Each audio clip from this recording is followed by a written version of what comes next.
Mana hozir Bismatov Shahzod Bahrom o'g'liga nisbatan bo'lgan jinoyat ishini yakunlash arafasida bo'lib o'tgan ochiq sud majlisi jarayonida sudlanuvchining yuqorida ko'rsatib o'tilgan Jinoyat kodeksining, ya'ni Jinoyat kodeksining 168-moddasi 4-qismi 4 holatda ayblash haqidagi jinoyat sud majlisi tomonidan sud tergovi davomida ko'rib chiqildi va nihoyatda yetish arafasida. Shunga ko'ra, mazkur shaxs o'z qilmishining kelib chiqishi mumkin bo'lgan salbiy oqibatlarni oldindan bilgani holda g'arazli va past niyatlarni, o'zganing mulkini aldash va ishonchni suiiste'mol qilish yo'li bilan juda ko'p miqdordagi qo'lga kiritish maqsadida 2023-yilning 3-fevral kunidan 2024-yilning 13-avgust kuniga qadar Mirzo-Ulug'bek tumani Buyuk Ipak yo'li ko'chasi 152-uy yonida bo'la turib 91-yilda tug'ilgan Yusuf Jasurjon bilan birgalikda tadbirkorlik ishlari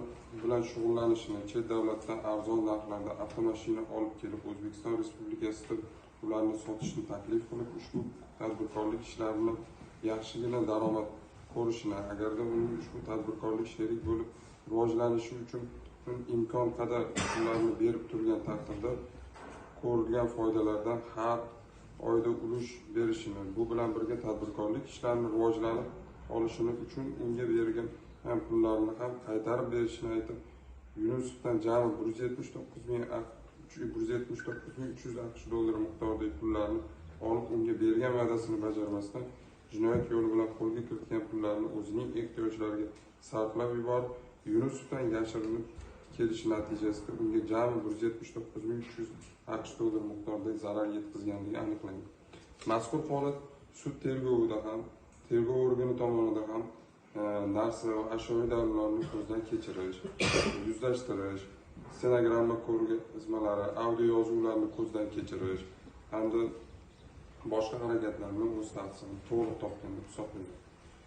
Shuningdek, 2024-yilning may oyida o'ziga oldindan tanish bo'lgan Saydullayevning avtoulovini sotib olish uchun qidirib yurganlarni foydalanib, ularning ishonchiga kirib, Saydullayev bilan o'ziga tegishli bo'lgan Mercedes-Benz V213E63 markali avtoulovni sotish uchun 117.000 AQSh dollariga kelishib, dastlab unda may oyida 50.000 AQSh dollari miqdoridagi pullarni olib, keyinchalik 2024-yilning may-avgust oylarida Saydullayevning avtoulovi uchun yana 27.700 AQSh dollari miqdoridagi pullarni olib, unga avtoulovni vaqtincha boshqarish ishonchnoma asosida huquqini berib, 16.08.2024-yilda Saydullayevning chet elga chiqib ketganligidan foydalanib, avtoulovning uning ruxsati bilan kelguniga qadar boshqarib turganligi uchun uyidan olib ketib, noma'lum shaxsga sotib yuborib, Saydullayevga jami 77.700 AQSh dollari miqdoridagi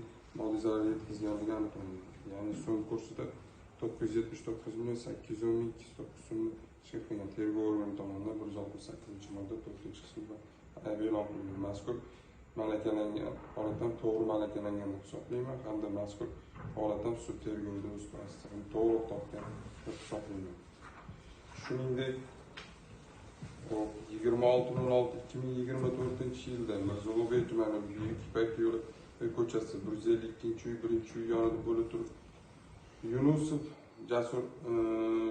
o'zining tadbirkorlik faoliyati uchun pul juda ko'p zarurligini aytib, o'zining nomidagi bo'lgan Zikr 001 YOV rusumli avtomashinasini va Mercedes-Benz 180S rusumli avtomashinasini tanishi Akbarovning nomida bo'lgan Malibu 2 rusumli avtomashinalarni unga arzon narxlarda jami 3 ta avtomashinani 110.150 AQSh dollariga sotishni taklif qilib, avtomashinalarni Yunusovning opasi Yunusovaning nomiga notarial tartibda rasmiylashtirib berib, Yunusovdan jami 110.150 AQSh dollari miqdoridagi pullarni olgan ham bo'lsa-da, avtomashinalarni Toshkent shahar yo'l harakati xavfsizligi boshqarmasidan ro'yxatdan o'tkazmasdan, avtomashinalarni Yunusovga topshirmasdan, pullarni o'zining ehtiyojlariga sarflab yuborib, ularga jami 110.150 AQSh dollari miqdoridagi zarar yetkazgan. Ya'ni so'm kursida 1.386.393.061 so'mni tashkil qilgan.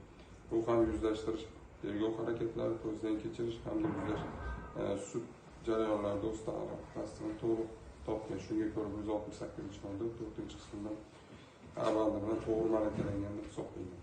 Shuningdek, 14.07.2024-yilda Shayxon Tohir tumanida joylashgan Malika savdo majmuasida bo'la turib, o'zining tanishi Ahmedovning ishonchiga kirib, 30 dona iPhone 15 Pro Max rusumli telefon apparatlarini olib, telefon apparatlari uchun 39.000 AQSh dollari miqdorida pullarni 2024-yilning avgust kuniga qadar olib kelib berishini va'da bergan bo'lsa-da, unga bergan va'dasini bajarmasdan o'z ehtiyojlariga sarflab yuborgan. Bu bilan jabrlanuvchilarga 493.549.780 so'm miqdordagi, ya'ni juda ko'p miqdordagi firibgarlik harakatlarni amalga oshirgan. Sud tergovida ham o'z tasdig'ini topdi.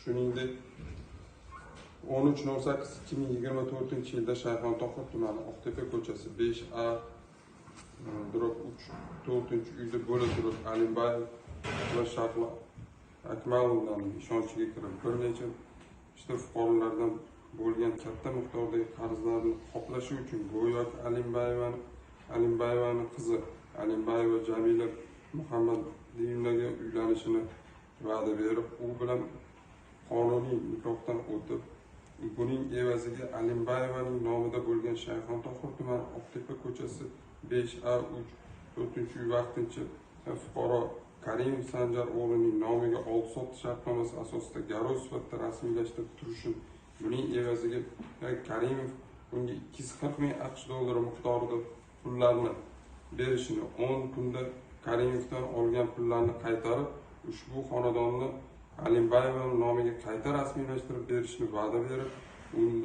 unga bergan va'dasini bajarmasdan jinoyat yo'li bilan qo'lga kiritgan pullarni o'zining ehtiyojlariga sarflab yuborib, jami 240.000 AQSh dollari miqdoridagi moddiy zarar yetkazganligi aniqlangan. Bu ham mana bugungi sud tergovi va bundan oldingi sud tergovlarida o'z tasdig'ini to'liq topgan. Bu bilan ayblanuvchimiz Rismatov Shahzod Bahromovning O'zbekiston Respublikasi Jinoyat kodeksining 168-moddasi 4-qismi bilan to'g'ri malakalangan deb hisoblangan. Shunga ko'ra, hurmatli sud, sizdan Rismatov Shahzodga birinchi holat bo'yicha Jinoyat kodeksining 168-moddasi 4-qismi A bandi bilan bo'lgan qismi bo'yicha 9 yil ozodlikdan mahrum qilish jazosi tayinlashingizni. Ikkinchi holat bo'yicha ham Rismatov Shahzod Bahromovga 9 yil ozodlikdan mahrum qilish jazosi tayinlashingizni. Uchinchi holat bo'yicha ham Jinoyat kodeksining 168-moddasi 4-qismi A bandi bilan 9 yil ozodlikdan mahrum qilish jazosi. Keyingi holat bo'yicha ham Jinoyat kodeksining 168-moddasi 4-qismi A bandi bilan 9 yil ozodlikdan mahrum qilish jazosi hamda Jinoyat kodeksining 59-moddasi tartibida tayinlangan jazolarni qisman qo'shish yo'li bilan uzr kesib 10 yil ozodlikdan mahrum qilish jazosi tayinlashingizni, tayinlangan jazoni umumiy tartibli qanovida o'tashini belgilanishini, sudlanuvchi Rismatovga nisbatan qo'llanilgan qamoq qolish tarzidagi ehtiyot chorasi o'zgarishsiz qoldirishini, jinoyat ishi bo'yicha dalil ashyolar, dalil hamda ish hujjatlarida saqlanishini belgilanishini, shuningdek yetkazilgan zararning tegishli tartibda undirilishini hamda sud tergovida aniqlangan holatlar bo'yicha tegishli tartibda qo'shimcha tergov tartibida xabarnoma berilishini so'rayman. Hozirda mani kollegam shu gapni aytib o'tdilar. Demak, men o'zimizni epizod bo'yicha Alimbayeva Shahloni uyi masalasida gapiraman. Endi delo jinoyat hujjatlari bilan tanishganimizda bitta narsaga nima qildim? Delo bir qancha tergovchilarning qo'lidan qo'liga o'tgan, hech kim bunday chuqur yondashmagan. Bu yerda mana hozir men aybdor emasman deb imini Alimbayevaning holatida mani ovozlarim emas deb ayblanuvchi aytyapti. Bu holatda bitta narsa, uy o'zidan o'zi darrov sotilib ketmaydi. Bu uy mana sotaman desa qancha odamlar ko'radi, nima qiladi. Endi bitta narsa, uy oladigan odam agar oldi sotdi bo'ladigan bo'lsa, kelib ko'rish kerak, nima qilish kerak. Hop, u masalaga ham nima qiladigan bo'lsak, bu yerda hozir oxirgi paytda men hozir zapis berdim. Shuni hozir ko'rsak, aynan holatga oydinlik kiritilardi. Bu yerda bu nima deydi? Ayblanuvchi Rismatov Shahzod uyi Alimbayevaning uyini bir o'zi sotmagan. bir o'zi bu jinoiy ishni, bu sotuv garov, bu hammasi yolg'on, bir o'zi qilmagan.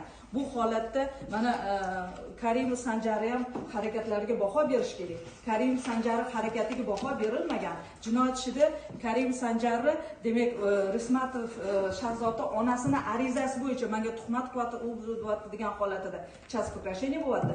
Lekin bu holat ochiq qolyapti. Mana hozir aynan shu hozir ko'p zapislar qo'yilmadi.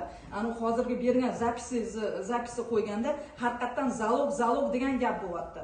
Shuning uchun men hozir bu yerda JPKning 417-moddasi talablaridan kelib chiqqan holda, agar jinoyat ishida bu ayblanuvchi bilan boshqa shaxsni birgalikda jinoyat sodir etganligini tasdiqlovchi mana dalillar ko'p. Faqat uni ishlashga tergovchilar faqat o'sha bizga bergan o'sha nimalarni hammasini tikib qo'yapti. Holati bo'yicha ko'rsatma berilmagan, holat bo'yicha ko'rsatma olinmagan. Shuning uchun bu yerda hozir bu jinoyat ishini aynan Karimov yana boshqalar ham bo'lishi mumkin. Ularning harakatiga baho berib, aynan shu jinoyat ishini ko'rmaslikni iloji yo'q. Iltimos qilardim, bu qonun talabi 417-modda tartibida prokurorga nima qilib, jinoyat ishini demak boshqa shaxslarning holatiga, ya'ni bu holatda Karim Sanjar va boshqalar ham bo'lishi mumkin. Lekin men Karim Sanjar mana bularning muloqotini hammasini ko'ryapman. Birinchi kelganda ko'rsatmalar zapisda boshqacha edi, undan keyin zapis o'zgardi. Birinchi so'roq. Shuning uchun men hozirda biz sud tergovini preniya bilan tugatish nimasiga kelib qoldi, lekin mana qo'shimcha guvohlarni ham berdim. Aynan shu guvohlarni ham ko'rsatmasini olish kerak. O'sha hozirgi zapisni ham mana eshitirish kerak va 417 moddasi tartibida hurmatli sud delani demak tergovga qaytarib boshqa shaxslarni, ya'ni Karim Sanjar holatini, Rismatov Shahzoda holatini ayirib bo'lmaydi. Bitta jinoyat